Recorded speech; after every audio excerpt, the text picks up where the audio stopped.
Rich from sportschatplace.com and picksandparlays.net. It is Wednesday, July the 10th, 2019. It is a Major League Baseball All-Star break. And I'll tell you, yesterday was the first time I took the National League in the last 10 years or something.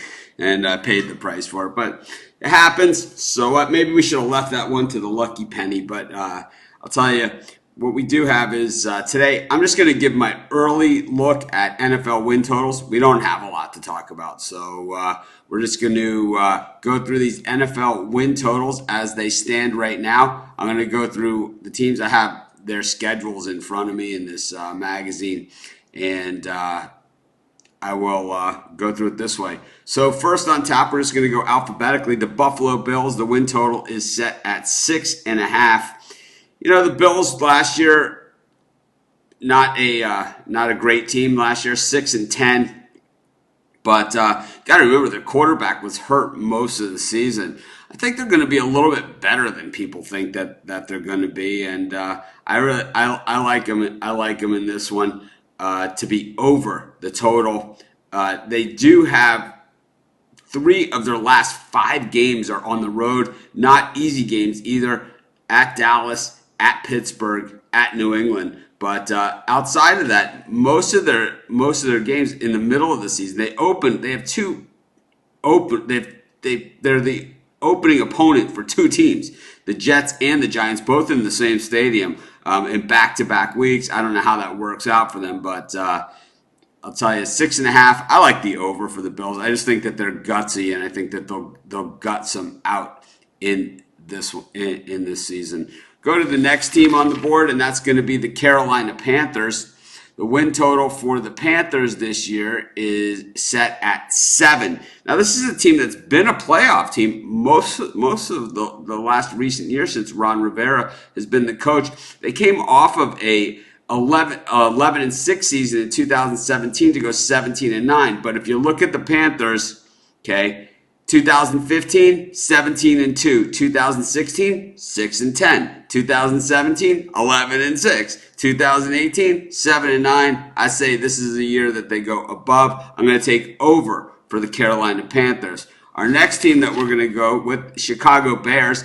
The expectations after the Bears doinked that field goal, 9.5. But to be honest, I think Mitch Trubisky was a bad pick. The Bears were 12-5 last season. I got to say that I thought that they were maybe one of the worst 12-5 teams I've ever seen in the history of football. They were 12-4 in the regular season. Of course, they doinked that extra point or the field goal in the playoffs and didn't get it done. But once again, I don't love the Bears' schedule. They open with the Packers like they did last year, but this time it's at home. Then they go to Denver and Washington. They have a game against Oakland in London, and they have the Saints at home, the Chargers at home. The problem that I see here, they go to the Rams. They play that first place schedule. The Packers plus the Packers and Vikings, twice. I like the under on the Bears. Let's go with the next one. Cincinnati Bengals. The expectations pretty low after last year's 6-10 season, 7-9 the year before that, and 6-9-1 the year before that. The Bengals had been a playoff team for quite some time, and I'll tell you what, even at 6-10 last year, they were 9-7 against the number. Take note of that, right, for later on down the road. But when we look at the Bengals schedule, once again, pretty soft. They open at Seattle, so that's a tough place to open, right? It's like playing on the road at Seattle is tough enough, but opening day is tough. But this is a team that traditionally has played their division tough, especially Baltimore. They haven't had a lot of luck against Pittsburgh, and the thing is, they do catch the Rams here. They do catch the Rams here, but that game is in London, so maybe they sort of catch a break on that one. With the expectations so low on the Bengals, I think we could go with over 5 in this one. The next team on the board is the Cleveland Browns. The expectations on the Browns are way out of hand. 9.5 wins. This is a team that was 7-8-1 a season ago and certainly improved, but they were 0-16 2 years back, 1-15 and 3-13. Can they turn it around this big, this fast, especially with this schedule. They go to, outside of the division with, teams that have absolutely owned them, right, over in recent years. They go to Denver and at New England, at San Francisco. They play the Rams at home, the Titans at home outside of I do not like this schedule. I'll tell you what I do like is the under for the Cleveland Browns. They've disappointed the Sharps for years, and I think this year they disappoint the Squares. We're going to go to the Dallas Cowboys. The total for them is 9. Very, very public team. It's always set high. The Cowboys 11-7 last season. Pretty solid year. They lost to the Rams in the playoffs, and pretty good performance by them. They beat the Seahawks in the playoffs, then lost to the Rams. And sometimes these things get lost in the shuffle. But when you look at the Cowboys' schedule overall, it's pretty soft. They play at New Orleans again, a place where they won last year. Remember on that Thursday night game. But outside of that, it looks pretty soft. At Detroit, at Chicago is a winnable game for them, but in December in Chicago, not always a fun place to play.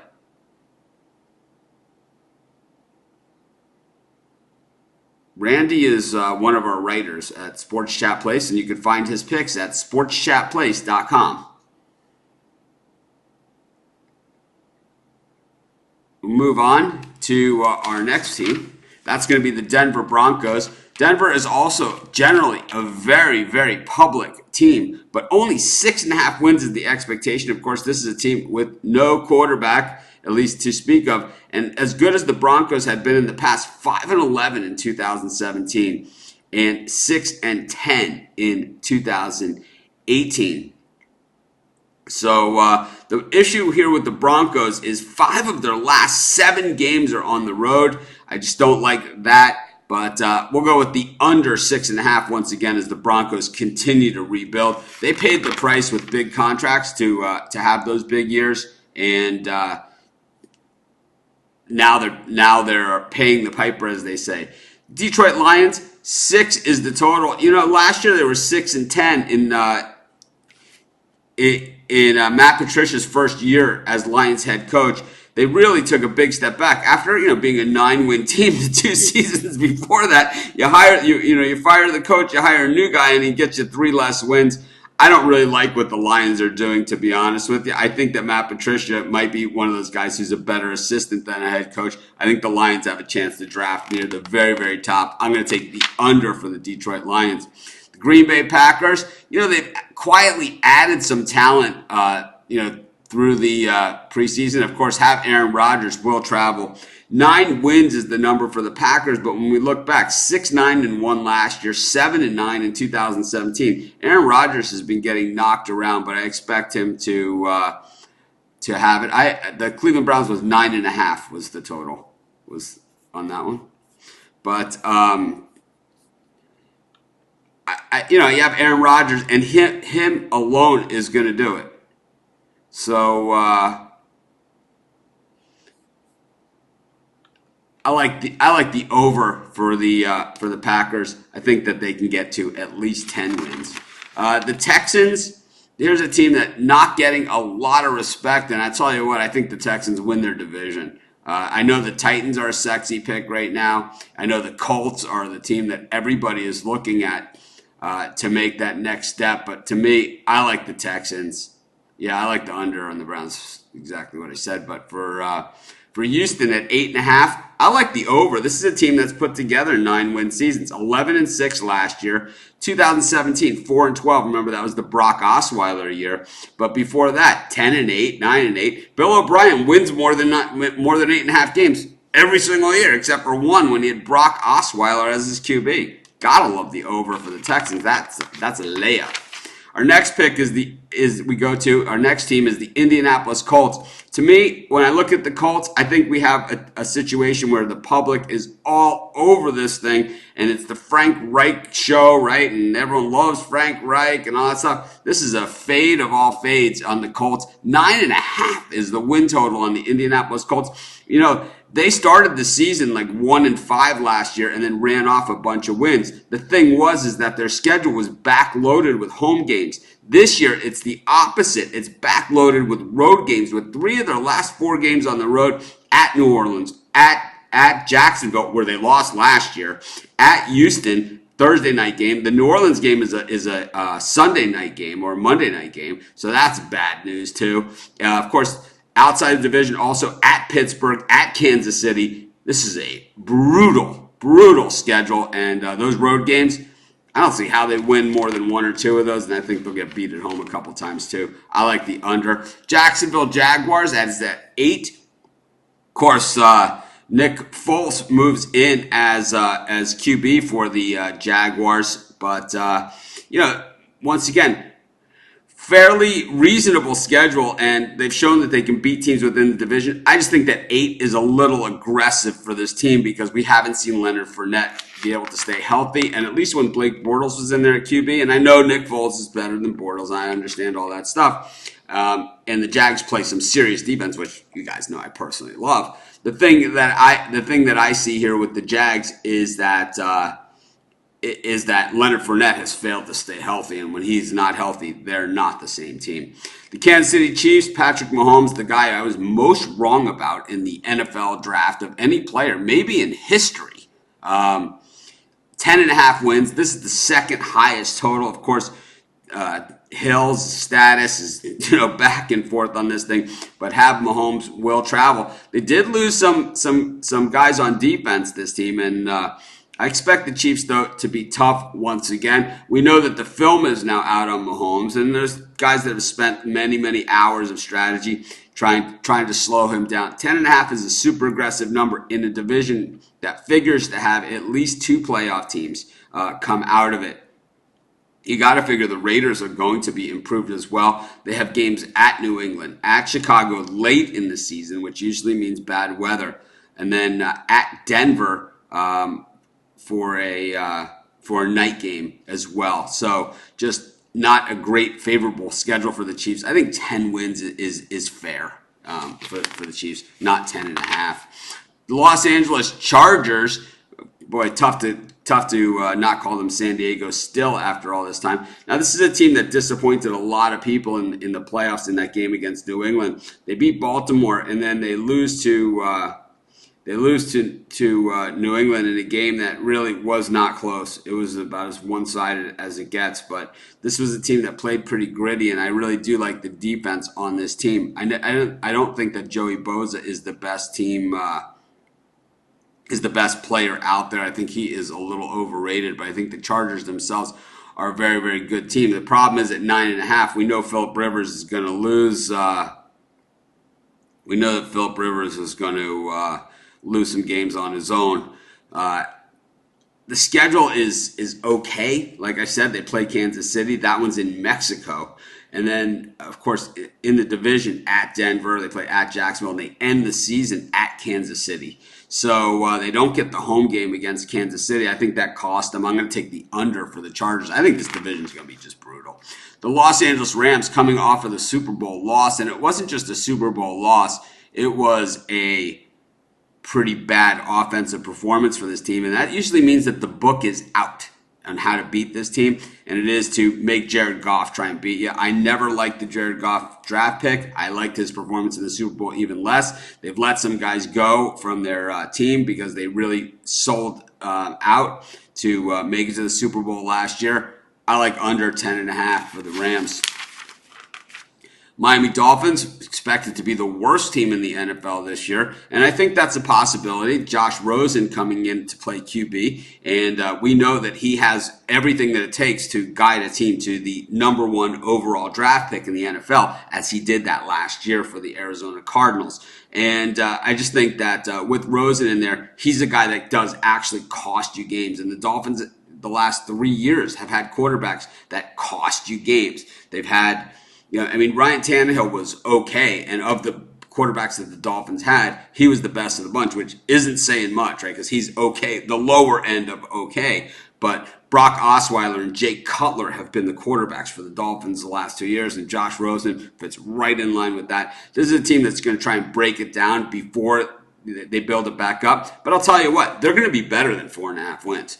I like young guys that haven't got a chance on other stacked rosters that are going to get a chance to play and compete for playing time. That's how the Seattle Seahawks did it, and I like it that way. I like the over for the Dolphins. Minnesota Vikings, 8.5 is the number here. Kirk Cousins, big disappointment last year in Minnesota. At least I thought so, because he just wasn't able to get this team to where they needed to be. They went from 14-4, and they thought that by adding Cousins, they would be a Super Bowl team. In fact, they won 6 less games last year, going 8-7-1 and missed the playoffs.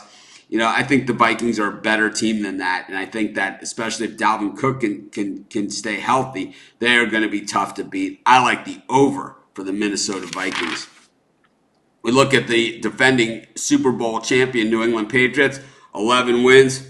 I'm not even going to argue with it. I think that 11 is probably right around the number. They're going to be an 11, 10, 11, 12 win team. If you want to bet that, you're braver than I am. New Orleans Saints, another team, a pass interference call away from going to the Super Bowl. This is going to be a team on a mission, and I have a feeling that they are going to be making statements all season long. The total for the Saints is set at 10.5, and I know this is a tough division, but I'll tell you what, I like the over for the Saints, and I don't even care what the schedule looks like. I think this is a statement year and a statement season for a very, very good football team who feels they were slighted on one of the worst calls in NFL history. I say it every single year, and I've said it before the season, and this year they're trying to change things a little bit. But the problem with the NFL replay system heading into last year and the college football replay system is that the very worst calls are not reviewable. And it's been like that forever. It's always a bad pass interference, a holding that didn't exist. The call in the Super Bowl where Tom Brady got tackled and they gave them a first down instead of punting from their own 5-yard line early in the game. I think the Saints are going to come out and say, we deserve to be there, not the Rams. The New York Giants is a team that, obviously is in rebuild mode. 5.5. I could see this one going under the 5.5 as low as I think the Giants will be competing for that number 1 overall pick. The Jets is a team that's been very active in free agency. We got to remember that Adam Gase, his first year in Miami, he did lead the Dolphins to a playoff berth. The total wins for the Jets is 7.5 on the season. I think that might be right in that ballpark of that 7-8 wins, which is where I see the Jets at this season. They struggle against their division, especially Miami and Buffalo, Miami, Buffalo, and New England. They play Pittsburgh, which will be a Le'Veon Bell against his old team game, but that's late in the season, so we don't even know if he'll be around for that one. Dallas, New England, get them all at home at Philly, Cleveland, and Buffalo, back-to-back home games to start the season, including a night game against the Browns. I like the under for the Jets. They always seem to disappoint. I really think if the number was 8, I would really like the under a lot more. But I think it's 8 wins, so it could be over. It's not one that I really love. The Oakland Raiders, of course, have been absolutely horrible the last few seasons, coming off of a 4-12 year. But John Gruden has shown that he can build, and he can do, when he does things his way. A little aggressive number here on the total is 6. I think that the Raiders are either going to be a playoff team or they're going to be just as bad as they were this year. Let's go for playoff team, right? The odds are there. Philadelphia Eagles, the number is 9.5. Coming off of the Super Bowl season, they went 10-8 last year, and I have to say that they finished the season super strong. They don't have Nick Foles this year, just Carson Wentz, and I wonder, how Wentz, holds up since he hasn't been able to hold up at all. But I still think that this Eagles team is pretty loaded, and normally after winning a Super Bowl, there is a little bit of a letdown, and now they'll be hungry again, kind of like we talked about the Panthers. I like the Eagles to win that division, so I'm going to have to go with over 9.5. 10 is such a hard thing to do in the NFL. The Pittsburgh Steelers did not make the playoffs last year. Remember, we watched, they sat out on the field and watched the end of the game and watched themselves get knocked out of the playoffs. pretty sad, even if you don't like the Steelers. But we saw them last year. But Pittsburgh is always a very public team. 9 wins. This is kind of the last hurrah for Ben Roethlisberger. When we look back at the Steelers' numbers, 11-7, 13-6, 13-4, before regressing to that 9-6-1 number, you have to figure that Mike Tomlin is going to get this team to bounce back. It's just that's what he's done in the past. We look at the San Francisco 49ers, 7.5. Love the under in this one. I think John Lynch might be the worst general manager in all of football. Last year we saw Jimmy Garoppolo go down, and so they had an excuse. But this is a team 5-11, 2-14, 6-10, and then last year 4-12. They're talking 7.5 wins. Good luck in that division, especially playing the Rams and the Seahawks. That's 4 losses right there. I mean, whatever. Speaking of the Seattle Seahawks, here's a team that perennially gets it done and perennially gets very little respect. 8.5 is the win total. Russell Wilson's got the contract. But let's look at Seattle's last 4 seasons, right? The total for the season is 8.5, right? Last season, 10-7, 2017, 9-7, 2016, 11-6-1, 2015, 11-7. I would say Pete Carroll can coach teams to 10-win seasons in his sleep. I love the over for the Seattle Seahawks. Tampa Bay Buccaneers, 6.5. Once again, quarterback issues. Jameis Winston. I think Bruce Arians, obviously, here's a guy that's won before. He's won with not much before. And Todd Bowles is running the defense, and that's going to be a gigantic factor for this team. Todd Bowles, I know he wasn't a great head coach for the Jets, but I'll tell you what, he's a hell of a defensive coordinator. I don't know if it takes them a year to get their guys and their system in place. I'm going to guess that it does. I'm going to take the under 6.5 for Tampa Bay Buccaneers. Sketchy on that one. Tennessee Titans moves us to, and the expectations fairly big for the Titans, a team that made the playoffs last year. 8 wins is the number, but once again, we look at Vrabel, and we look at the Titans 9-7, 10-8,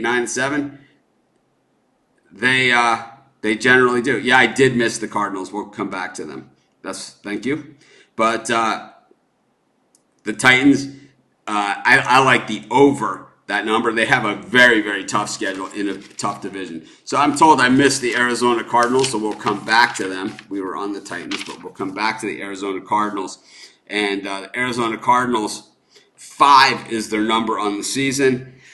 I think that's going to be right in their wheelhouse. I kind of like the under here. I think that they come out and they beat Detroit on opening day, but outside of that, I don't see a lot of wiggle room here. Maybe they split with the 49ers, and that's about it. I like the under for the Arizona Cardinals. We go to the Washington Redskins as we start to wind things down here with our final team. Wow, we really ripped through this stuff. 6.5 is the number for the Redskins. They went for the quarterback in the draft with Haskins after really that gruesome injury that happened last year at the quarterback position. But the Redskins are a team that generally have gotten it done. 7-9 the last 2 seasons. So the expectation here at 6.5 is below anything they've done in recent history. The Redskins are a team that never looked pretty getting it done, but they still managed to find a way to get it done. And Haskins has a chip on his shoulder. I like for the Redskins to make it over 6.5 wins. I think that they're a probably sneak playoff team because I'm telling you, no one's looking at the Redskins. So usually a good place to go. All right, we covered all 32 NFL teams. We looked at the win totals. As we move into our new format at the beginning of August, we're going to have experts on from Sports Chat Experts talking NFL football, and we'll go over the win totals in more detail, and we'll break these down team by team. I just wanted to do a quick preview because I'll tell you what, it's the All-Star break. I got nothing else to talk about. Tomorrow we're going to rip through college football. I know there's 130 teams or something in college football. We're not going to cover them all, so maybe we'll go with the preseason top 35 or something. Anyways, this is Mitch. Thanks for joining me. Have a great day. I'm ready for some football. Talk to you tomorrow.